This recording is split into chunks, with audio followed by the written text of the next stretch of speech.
si tatay ug balay sa kabukiran.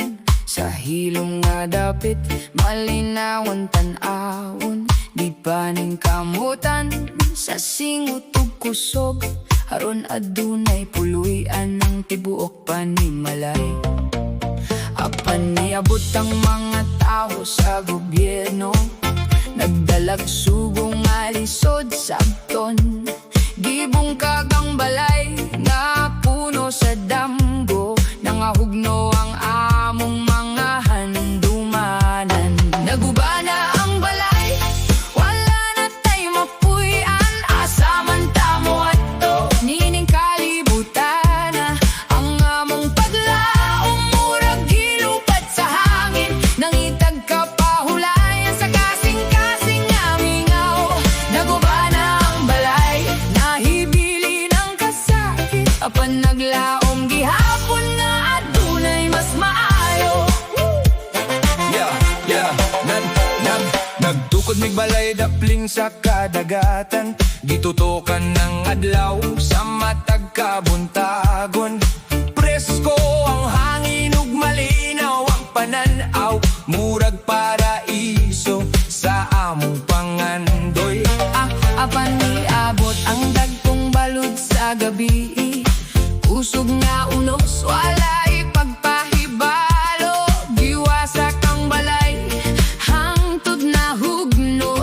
Ang among kalipay di dala sa dagat. Nagbubana ang balay, wala na tay mapuy-an. Asa man tamo adto, nining kalibutan na ang among paglaom murag gilupad sa hangin. Nangitag kapahulayan sa kasing-kasing nga mingaw.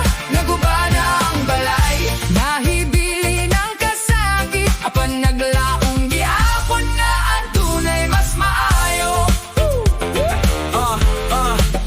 Naghimo usab mig balay daplin sa highway, duol sa dalan naron sayon ng kiinabuhi. Dito mitubo ang daghang handumanan, ug daghang tuig nga pagpuyo nga malinawon.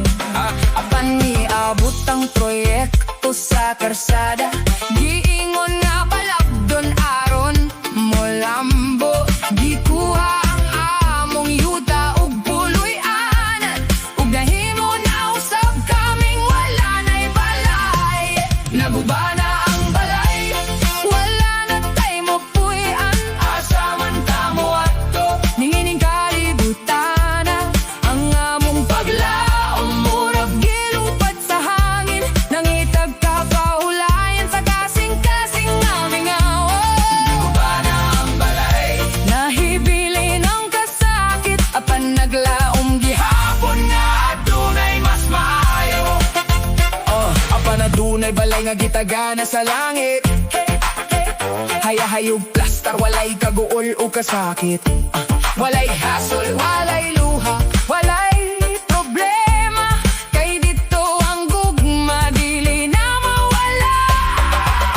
Ang balay sa langit, kilimapukan sa unos. Dili gubon sa tao o sa kusog nga balod. Walay widening, walay pagbuha sa